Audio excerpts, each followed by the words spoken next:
고린도전서 2장 13절부터 16절에 있는 말씀을 통해서 하나님이 주시는 가장 귀한 선물이라고 하는 주제로 함께 은혜를 나누기 원합니다.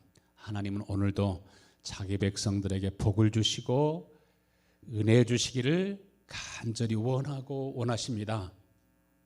그러나 우리가 분명하게 알아야 될 것은 하나님의 모든 은혜는 받을 때가 있습니다. 그 때를 놓치면, 기회를 놓치면 나중에 아무리 후회를 해도 다시 얻지 못합니다. 그래서 모세가 자기 백성들을 위해서 하나님 앞에 기도할 때 우리에게 주의 날을 계수함을 알게 하사 지혜로운 마음을 얻게 하여 주옵소서. 앞으로는 100세 시대라고 하니까 그래도 30년은 살아야 될 텐데 이런 생각하지 마시고 지금 세상에 이루어지는 일들을 보는 사람들은 여러분의 영혼을 점점 압박하면서 옥죄이고 있는데 무방비 상태에서 잠자고 있는 사람들이 그렇게도 많습니다.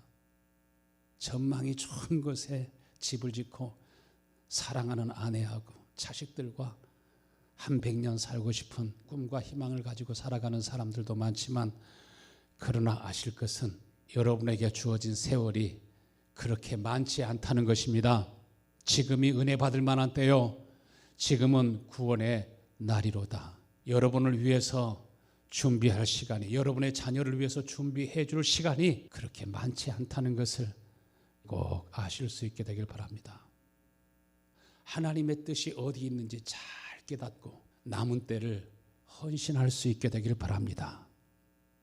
그러나 우리가 또한 소망할 것은 새하늘과 새 땅이 우리에게 가까이 임하고 있습니다. 예수님은 나는 포도나무요 내 아버지는 농부시라.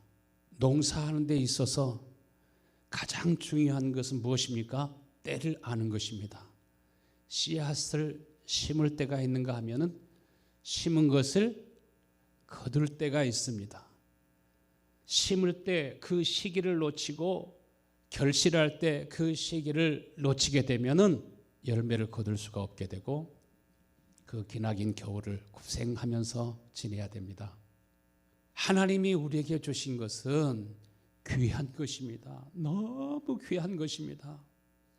이것이 얼마나 귀하고 아름답고 복된 것인지 보지 못하고 알지 못하고 깨닫지 않으면 사람들이 구하지를 않습니다. 찾지를 않습니다. 두드리지도 않습니다. 사모하지도 않습니다. 아무리 좋은 것일지라도 주어봤자 그가 원하는 것을 주면 좋아라고 할지 몰라도 새로운 가치, 하나님이 모실 때 거룩하고 귀한 것을 주신다 할지라도 돼지가 진주의 가치를 알지 못하고 보석의 가치를 알지 못하는 것처럼 그는 알지를 못합니다. 첫 번째로 하나님이 가장 귀한 은혜와 선물을 오늘도 여러분에게 주시기를 원하시는데 무엇을 선물로 주시기 원하십니까? 하나님 자신을 여러분에게 선물로 주시기 원하시고 자신을 여러분에게 기업으로 주시기 원하십니다. 그래서 하나님의 기업이 나의 기업이 되고 나에게 주어진 삶이 나의 것이 아니라 예수님께서 피로 값주시고 사신 바 되었다고 하신 것처럼 예수님과 하나가 되어서 살기를 원하시는 것이 하나님의 뜻입니다. 사람마다 보는 눈이 다릅니다. 가치가 다릅니다. 내가 어떤 노총각에게 좋은 아가씨를 소개해 주겠다고 했습니다. 그렇게 귀한 아가씨를 내가 어떻게 만날 수 있겠습니까? 아니 일단 만나봐야 우와 복덩어리구나. 볼 때 만날 때 이야 내가 그렇게도 찾던 바로 그 사람이 여기에 있구나. 정말 귀한 것을 발견하게 되면 우리들이 간절히 원하고 사모하는 마음이 생기죠. 너무 좋은 것을 볼 때 갖고 싶어서 얻고 싶어서 저 사람하고 결혼하고 싶어서 미치고 환장하게 되면 그때부터 어떤 마음이 생겨요? 구하고 간절히 찾는 마음이 생깁니다. 바로 그분이 누구세요? 예수. 예수님을 바로 보고 바로 아는 사람은 다 미치고 환장하도록 되어 있어요. 보지 못하는 사람은 내가 그렇게 가치 있는 사람인가요? 내가 어떻게 그런 복을 받겠습니까? 나는 그런 사람이 되지 못합니다. 그렇게 생각할 수 있습니다. 하나님과 우리 인생이 오직 하나 되어서 살아갈 수 있는 것은요, 사랑함으로써만 가능합니다. 사람과 사람의 관계도 마찬가지입니다. 둘이 하나 되어서 살아가는 방법은 오직 사랑함으로써만 그것이 가능합니다. 진짜 사랑하면 나의 모든 것이 너의 것이 되고 너의 모든 것이 나의 것이 되고 둘이 연합해서 하나가 됩니다. 조건 보고 사랑한 사람은, 조건 보고 시집가고 장가간 사람은 첫날부터 뭔가 하나 되지 않는 것을 발견합니다. 자기 자신을, 자신의 삶을 아내에게, 그 삶을 남편에게 온전히 줄 수가 없습니다. 머릿속에서는 계산기가 계산을 하게 됩니다. 하나님께서 하나가 되는 것은 오직 사랑함으로써만 가능하도록 하셨습니다. 요한복음 14장 20절 말씀에 그날에는 내가 아버지 안에, 너희가 내 안에, 내가 너희 안에 있는 것을 너희 스스로 알게 된다고 말씀하셨습니다. 언제 알게 돼요? 언제 눈이 열려요? 하나님을 알면, 예수님을 알면 사람은 비치고 환장하게 됩니다. 바로 이것이구나. 내가 어렸을 때부터 이날까지 그렇게 원하고 찾던 것이 예수 안에 있구나. 주 예수님께 사로잡힌 바가 됩니다. 사로잡힌 바가 되지 않았거든 아직 주님을 알지 못합니다. 하나님의 이 말씀이 이루어지는 것이 복입니다. 이 말씀이 이루어지는 것이 최고의 선물입니다. 내가 너희 안에 있는 것을 너희가 스스로 알게 되리라. 아, 그렇구나. 자기 안에서 느껴지는 것이 복입니다. 아버지께서 나를 사랑하신 것 같이 나도 너를 사랑하였으니 나의 사랑 안에 거하라. 다 하나님의 사랑 안에 거할 수 있게 되기를 축원합니다. 이 말씀이 이루어지는 것보다 더 큰 복은 이 세상에 없습니다. 더 큰 영광도 없습니다. 오늘 본문의 말씀에 고린도전서 2장 12절에 우리가 세상의 영을 받지 아니하고 오직 하나님께로부터 온 영을 받았으니 이는 우리로 하여금 하나님께서 우리에게 은혜로 주신 것을 알게 하려 하심이라. 세상으로부터 온 영을 받지 않고 하나님께로부터 온 영, 예수 그리스도의 영, 성령이 여러분에게 임하였으면 하나님이 나에게 무엇을 은혜로 주셨는지를 알게 됩니다. 성령은 누구이십니까? 성부, 성자 하나님과 더불어 삼위 하나님이십니다. 동격이십니다. 그 영광과 본질이 같습니다.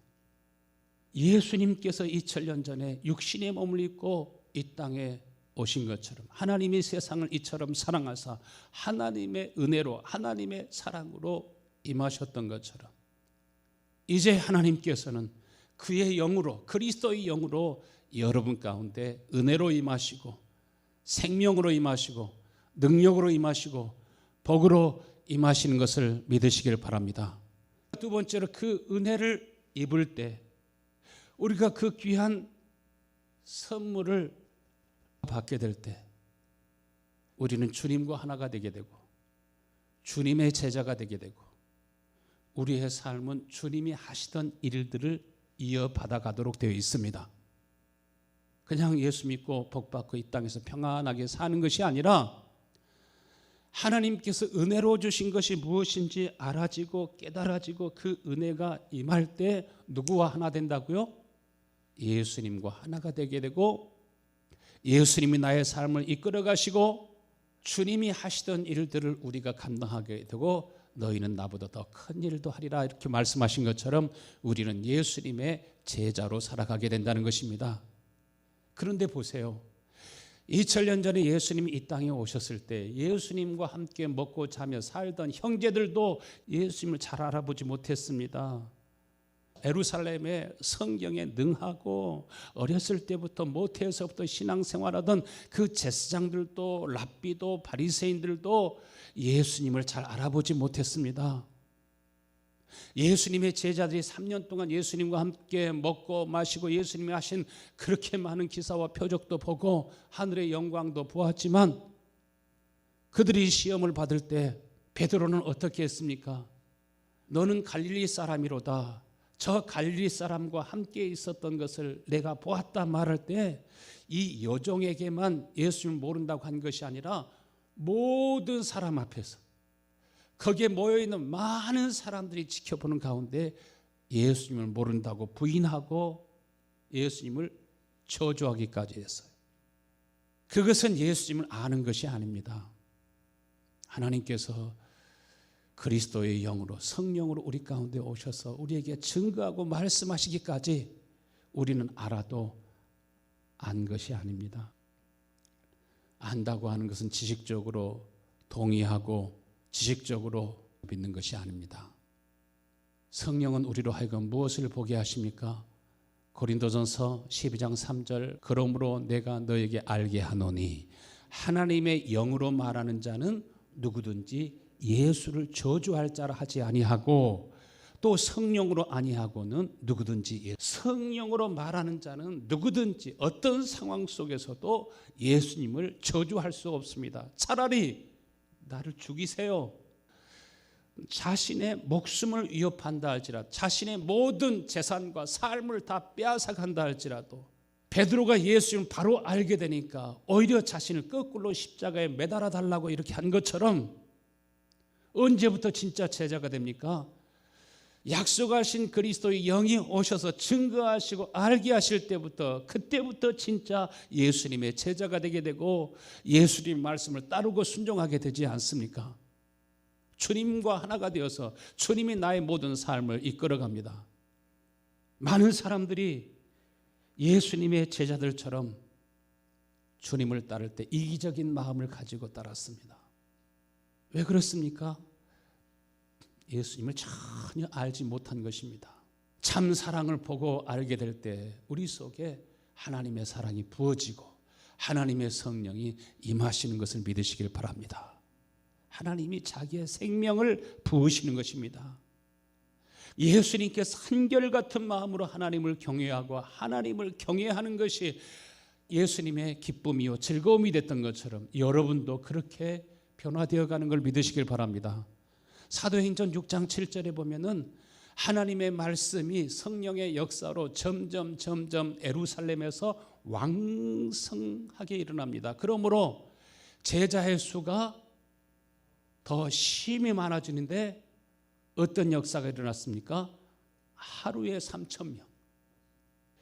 제자의 수가 교회 다니는 사람들의 머릿수가 그렇게 많아지는 것이 아니라 어떤 사람이 많아졌다고요?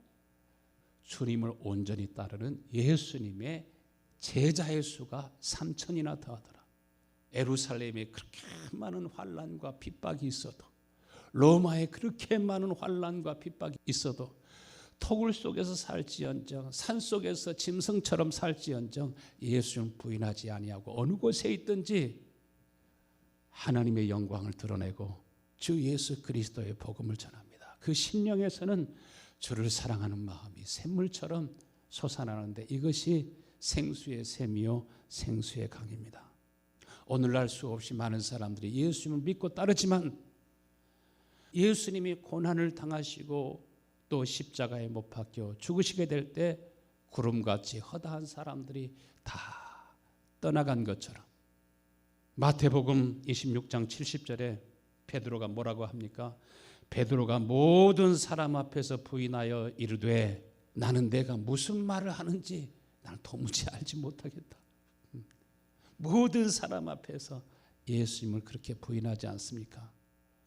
그러나 진리의 성령이 그 속에서 역사하시고 임하실 때 내가 하나님의 말씀을 듣는 것이 옳으냐 너희의 말을 듣는 것이 옳으냐 그렇게 많은 사람들이 위협을 해도 그 속에서 강하고 담대한 마음이 나오고 자신을 협박하고 위협하는 사람들 속에서도 담대히 하나님의 나라의 복음을 전하게 되지 않습니까?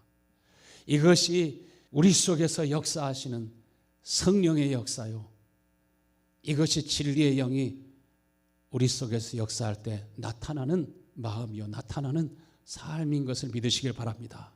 진리를 알지니 진리가 너희를 자유하게 하리라 하신 것처럼 진짜 자유가 여기에 있습니다. 지금은 산업혁명이 일어났던 것처럼 농사하던 사람이 산업혁명을 통해서 도시로 모여들어서 이런 뉴욕 같은, 영국 같은, 서울 같은 대도시가 생겨나게 된 것처럼 지금은 새로운 산업혁명이 일어나고 있습니다. 그것을 느끼는 사람도 있고 전혀 느끼지 못하고 있는 사람도 있습니다. 무슨 산업혁명입니까? 인공지능에 의한 혁명이 일어나고 있습니다. 야, 얼마나 인공지능의 기술이 많이 발전했는지 전문가들을 비서로 두고 있는 것처럼 물어보면 질문도 척척척척, 글도 써주고 그림도 그려주고 디자인도 해주고 음악도 그냥 벌써 1분이면 척척척 나오고, 앞으로는 내가 운전하지 않아도 말만 하면 알아듣고 원하는 목적지까지 데려다주게, 웹사이트를 만드느라고 밤샘 작업해야, 그렇게 해도 부족해가지고 또 계속 공부를 하고 하는데, 요즘에는 코딩을 잘 몰라도 쉽게 이렇게 해주는가 하면 이제 말로만 얘기하면 코딩을 축축축축축 막 해주니, 앞으로는 조금만 1년 아니 2년만 아니 몇 개월만 더 가도 벌써 3.5에서 GDP 4.0으로 이렇게 업그레이드 된 것처럼 급속도로 발전하는데, 사진을 보여주고 이 음식 레시피 좀 알려달라고 하면 레시피 알려주고, 재료만 가지고 이거 무슨 음식을 만들 수 있냐고 그러면 한국 음식은 양식은 일식은 이런 방식으로 이 재료를 쓸 수 있다 착착착 알려주고, 얼마 후에는 이제는 3D 프린트를 해가지고 딱 음식을 만들어내지 않겠습니까? 편리한 시대라고 생각할 수 있을지 모르지만 세상이 엄청나게 바뀌고 있습니다. 세상이 그렇게 발전하고 있을 때, 세상에 큰 변화가 올 때 더 중요한 것은, 그보다 100배 1000배 중요한 것은 여러분 자신 안에 예수의 영으로 절대 주권을 가지시고 여러분 속에서 머리가 되시고 여러분을 다스리시고 여러분의 인생을 이끌어 가시는 놀라운 은혜가 여러분 속에 있게 되기를 축원합니다. 주님은 우리 가운데 오셔서 우리 속에서 말씀하시기 원하십니다. 우리를 구원하기 원하십니다. 우리를 인도하여 주시기 원하십니다. 그런데 우리 속에 내가 너무 커요. 이미선 찬양 사역자가 노래하는 그 가시나무새라고 하는 찬양이 있어요. 자신이 하나님의 말씀 묵상하면서 기도하다 보니까 예수님을 믿는다고 하면서도 자기가 너무 많아요. 그러면서 깨달은 것은, 주님이 내 안에서 쉴 곳이 없으시구나. 내 속에 헛된 바람으로 가득하여 주님이 내 안에 거하실 수가 없구나. 내 속에 어쩔 수 없는 어둠을 사랑함으로 빛 대신 주님이 내 속에 거할 수 없고 주님의 쉴 자리를 내가 빼앗고 있구나. 내 속에 이길 수 없는 슬픔이 있는데, 그것은 자기 자신을 보니까 가시나무 숲 같다는 것입니다. 어떤 숲이요? 가시나무 숲. 보이십니까? 가시나무 숲. 가시나무가 바람이 불면 서로 부딪히면서 흔들릴 때 새 한 마리가 날아와서 거기에서 쉬고 싶은데, 거기에 있고 싶은데, 있다 보면 어떻게 해요? 여기에 찔리고 저기에 찔리고, 내 속에 가시와 찔레와 엉겅퀴가 너무나 많아서 때로는 그 가시를 가지고 남편을 찌르기도 하고 아내를 찌르기도 하고 부모를 찌르기도 하고 자녀를 찌르기도 하고 자기의 가장 친한 친구를 계속 찔러대면서 서로 쉴 곳이 없습니다. 제가 지난주 혼자 살았습니다. 집에 가도 저 혼자, 밥을 먹으려고 해도 혼자, 일어나도 혼자, 아침부터 저녁까지 집에 있으면 혼자이니까 집에 있기 싫더라고요. 그리고 자꾸 차가운 바람이 들어와요. 함께 사는 게 은혜요 복인 줄로 믿습니다. 내 속에 내가 너무 많아서, 내 속에 가시가 너무 많아서 자녀들도 막 찔러요. 내 속에가 예수님이 커지면 절대로 찌르지 않고 찔레가 되지 않고 엉겅퀴가 되지 않고 기쁨을 주고 평안함을 주고 쉼을 줄 수 있는데, 내가 너무 많으면, 가시가 너무 많으면 자녀도 날아가 버리고 형제도 날아가 버리고 친구도 날아가 버리고, 여러분 내 안에 나는 다 죽고 소멸되고 예수님으로 충만하게 하여 주옵소서 기도하실 수 있게 되길 바랍니다. 요즘에도 제가 소양 찬양을 자주 들어요. 소양도 자기가 병들어 고통하면서 내 안에 내가 너무나 많구나, 그걸 본 거예요. 내 안에 가시가 너무 많구나. 그러나 하나님의 사랑이 보이고 예수 그리스도의 고난과 죽으심을 통해서 내 속에 있는 가시를 빼려고 자신을 위해서 가시마리관을 쓰시고, 자신을 위해서 채찍질 당하시고, 자신을 위해서 십자가에 못 박히셔서 고난을 받으신, 그러시면서도 끝까지 참고 우리를 구원하시기 위해서 죽으신 예수 그리스도를 바라볼 때, 진짜 그 사랑을 주의 성령으로 바라보기 시작할 때, 소양이 자기가 노래할 때 나 혼자 노래하고 있는 것이 아니라 주님이 함께 노래하고 계신 것을, 주님이 속에서 함께 역사하신 것을 그가 느끼고 경험하고, 그러면서 자기처럼 고통 가운데 있고 외로움 속에 있고 그러한 사람들에게 위로를 주고 싶어서 주님과 함께 노래를 부를 때 주님이 함께 역사함으로 한국말을 잘 알지 못하는 외국 사람들도 그 노래를 듣고 감동하고 그 한번 만나보고 싶어서, 가까이 한번 그 소리를 듣고 싶어서 한국으로 오고 열광하는 것처럼, 여러분, 여러분이 작아지고 주님이 내 속에 오시면 진실로 주님이 함께 역사하고 일하실 줄로 믿습니다. 여러분의 때가 오게 될 것입니다. 예수님께서 누가복음 15장에 주의 성령이 임하셔서 진실로 하나님의 은혜와 사랑이 부어지고 진짜 그때 예수님의 제자들이 되게 되는데, 예수님의 제자가 어떻게 되어가는가 건축과 비교해서 말하지 않았습니까?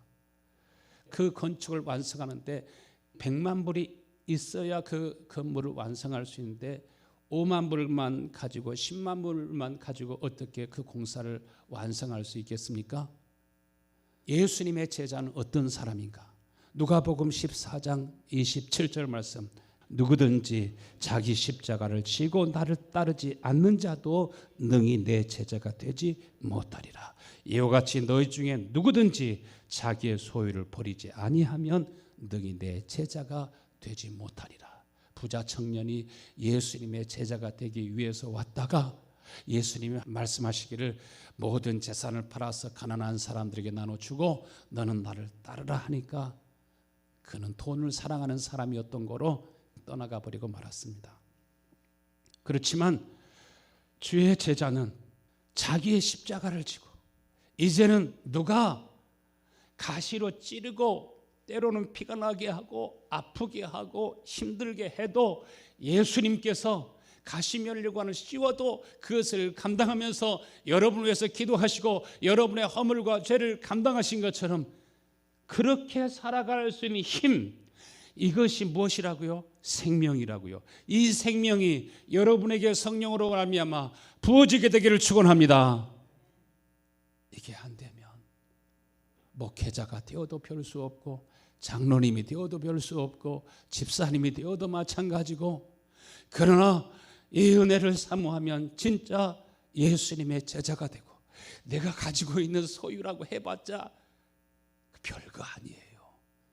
아무것도 아니에요. 지극히 작은 것이에요. 버리면 궁핍과 가난이 나를 따를 것 같지만 예수 안에 있는 부요함이 여러분에게 함께 하시는 것을 믿으시길 바랍니다. 이 말씀의 핵심은 진리가 우리 속에 있지 아니하면 능히 주님의 제자가 되지 못한다고 3번씩이나 반복해서 말씀하십니다. 기초만 쌓아놓고 그 일을 능히 이루지 못하는 것처럼 사람들의 비웃음거리가 된다고 말합니다. 하나님께서 여러분을 이 시대에 부르신 것은, 여러분을 선택하신 것은 여러분을 통해서 이루실 하나님의 뜻이 있기 때문인 줄로 믿습니다.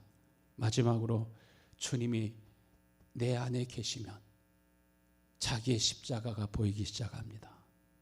주의 성령이 내 안에 계시면 자신의 생명을, 자신의 삶을 주님 앞에 드리기 시작합니다.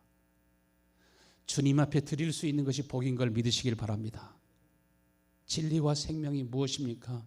고린도후서 10장 5절 모든 이론을 파하며 하나님 아는 것을 대적하여 높아진 것을 다 파하고 모든 생각을 사로잡아 그리스도에게 복종하니, 철저히 순종하고 복종하는 데까지 이르게 됩니다.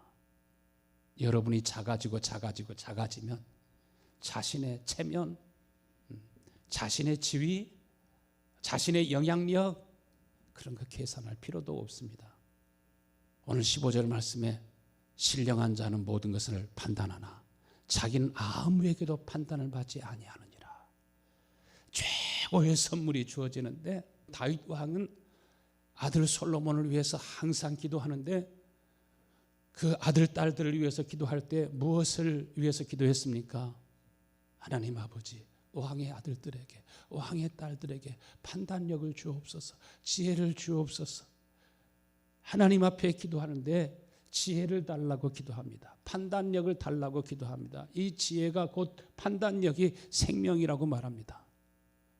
하나님께서 여러분에게 무엇을 주십니까? 신령한 자는 모든 것을 판단하나 자기는 아무에게도 판단을 받지 아니하느니라.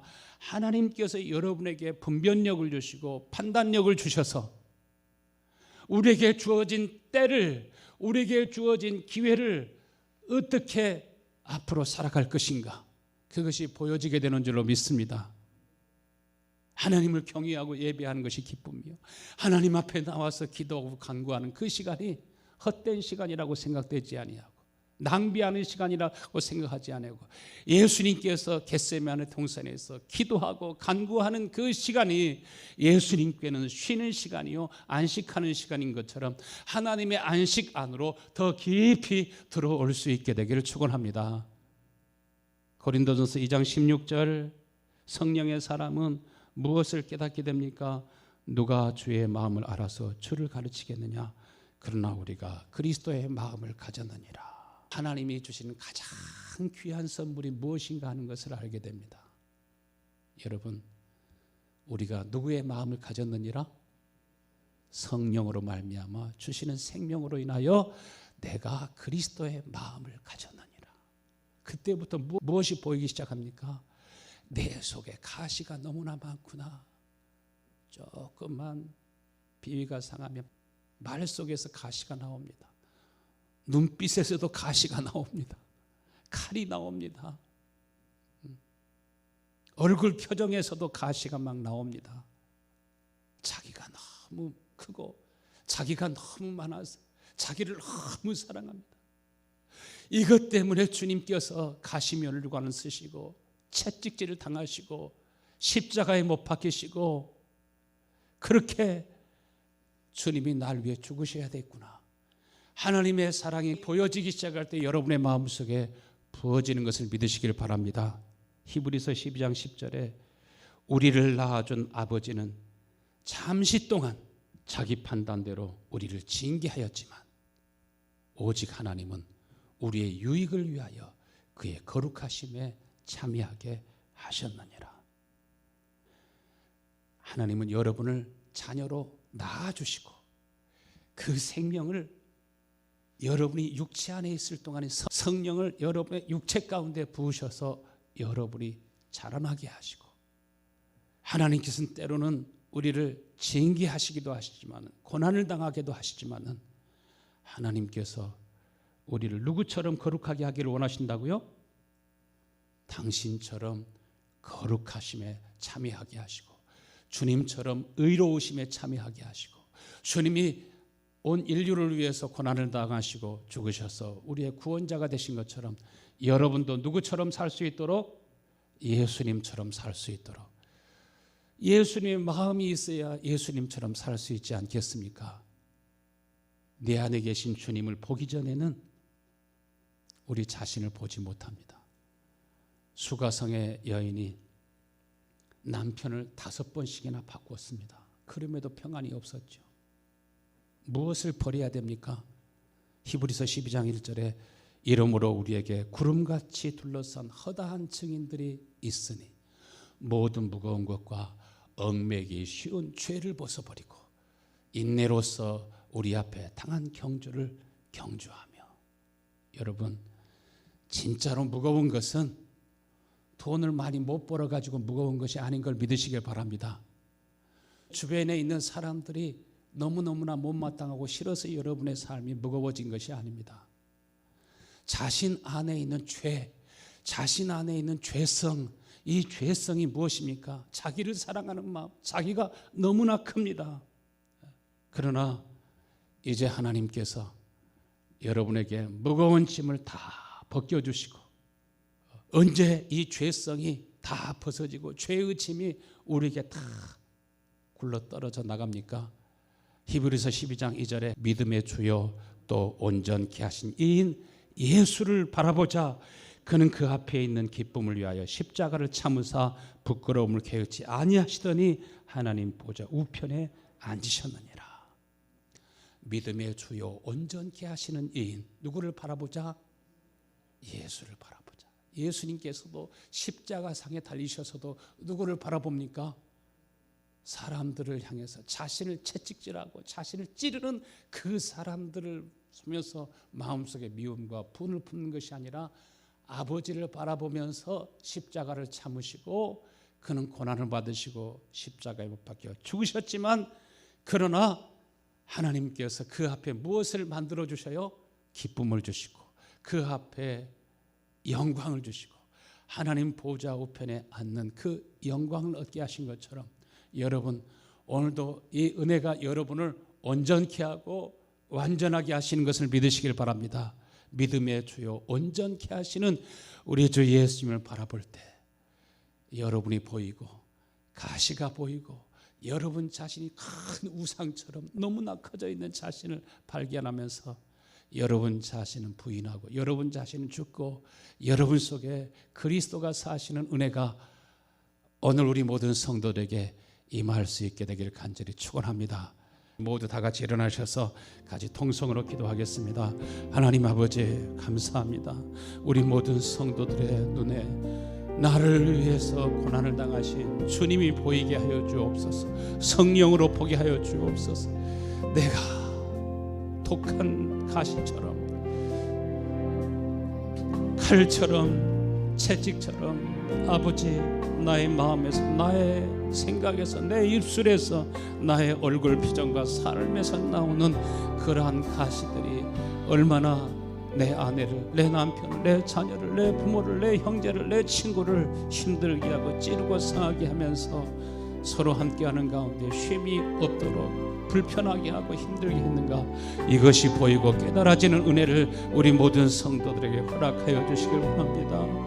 주님, 나를 위해서 상하시고 나를 위해 채찍질 당하시고 나를 위해 우시고 기도하신 주님이 보일 수 있게 하여 주옵소서. 내가 옥에 갇혔을 때 너희가 나를 돌아보았고, 내가 궁핍할 때 너희는 나에게 먹을 것을 주었구나. 내가 병들었을 때 너희는 나를 치료하였고, 내가 외롭고 상할 때 거기 함께 있었다고 주님 말씀하신 것처럼 우리는 주님을 핍박하고 주님을 채찍질하며 주님을 대적하고 주님을 채찍질하는 삶을 살지 않게 하시고, 나는 죽고 나는 날마다 작아지고 오직 내 안에 예수님이 커지고 주님의 은혜 안에 쉼을 얻게 하시고 주님의 은혜와 사랑 안에 보호를 받게 하시고, 주님의 일이 내 일이 되고 주님께서 주시는 사명이 이제 나의 사명이 되어서 나의 달려갈 길과 주 예수께 받은 그 나의 생명도 아까워지 않고 나의 소유도 아까워지 아니하고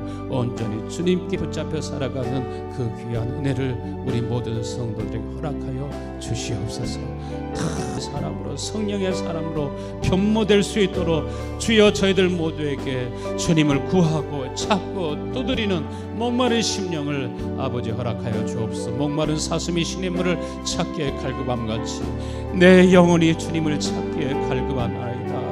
아버지 하나님 앞에 부르짖고 기도하는 복된 성도들이 다 될 수 있도록 은총 허락하여 주옵소서. 예수님의 이름으로 기도합니다. 아멘.